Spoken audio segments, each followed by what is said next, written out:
So the Defense of Marriage Act, which is being challenged, I find that the Supreme Court taking it on is no guarantee that they may decide on it.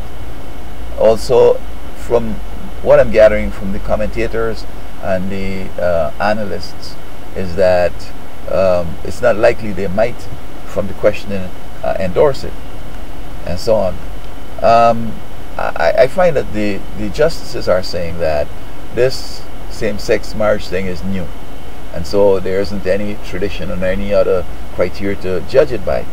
And I don't agree with that because, of course, Scripture, which is history, sacred history, records that the people in Sodom and Gomorrah were involved in sort of same-sex activity, and I'm sure marriage.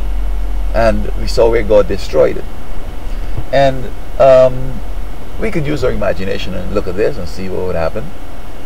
But I think that they're talking in terms of the amendment that says we shall have equal rights. So they think that because heterosexual have, a special recognition from the government, perhaps they also should use that clause to get recognition. And my understanding is that that deals with due process in the court. That was the case that sort of hinges on that constitutional amendment. I've said already that the President, the United Nations, the world, me, you, the gays, the Supreme Court, Congress, everybody, nobody could give homosexuals the right to marry, because this right, and which many people are trying to argue that we shouldn't bring God into it. God is the one that married the first couple, and He's the one that instituted marriage. And so unless He had endorsed same-sex marriage, they're not going to feel blessed even if they're given the law, go ahead and do it. And they have civil unions in many states, but they just want to go all the way.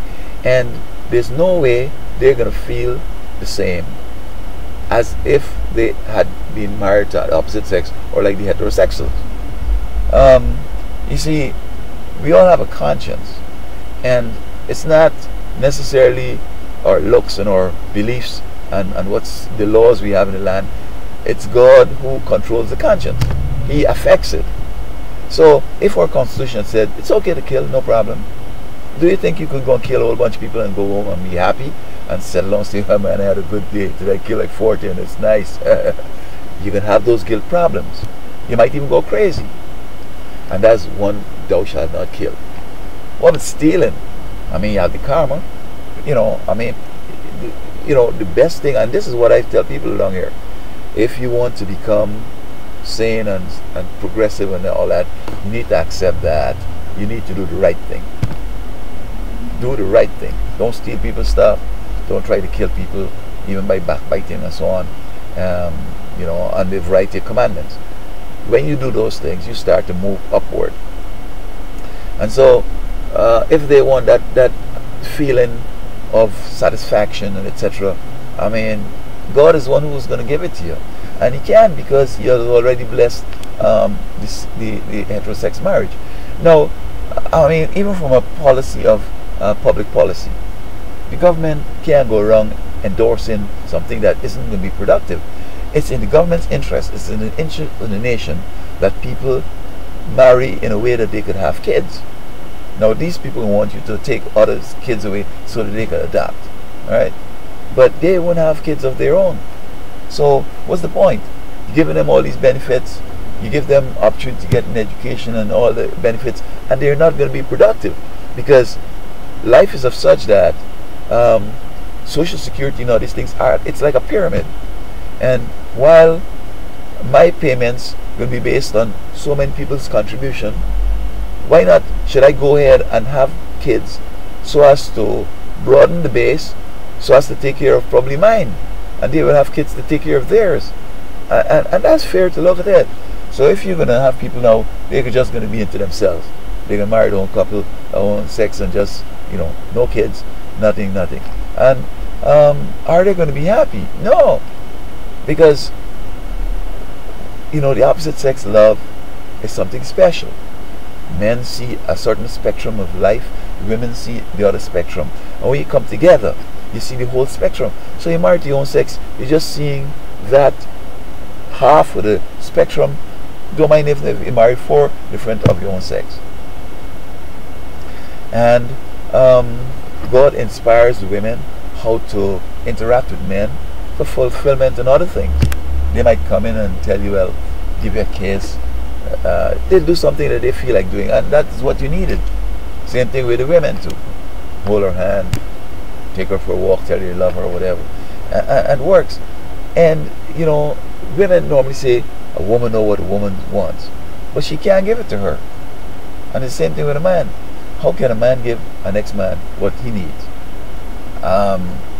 You know, lesbianism sort of is excusable a little bit, but when 2 men get together and you delve into that anus, which it wasn't made for sex, and which has bacteria and some other things, I mean, like, it's like, oh man.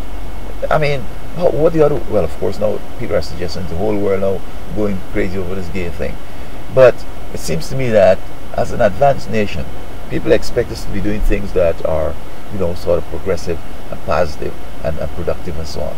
And I don't think this is one of the things that we could be really proud of. And so there's no way where, you know, even if the Supreme Court gives them the okay, that it's going to work.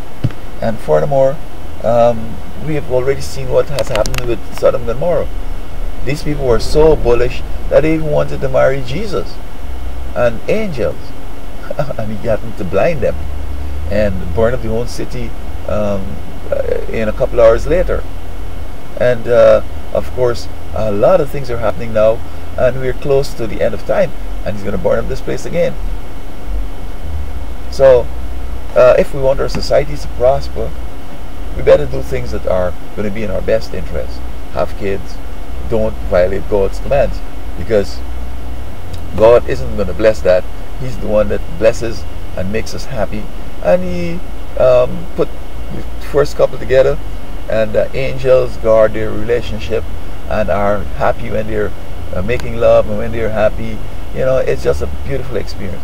So I hope that these individuals will, you know, take what they get and just be happy, and understand that we expect them to be productive and to uplift the nation, not to take us into degradation and into stagnation and into total death.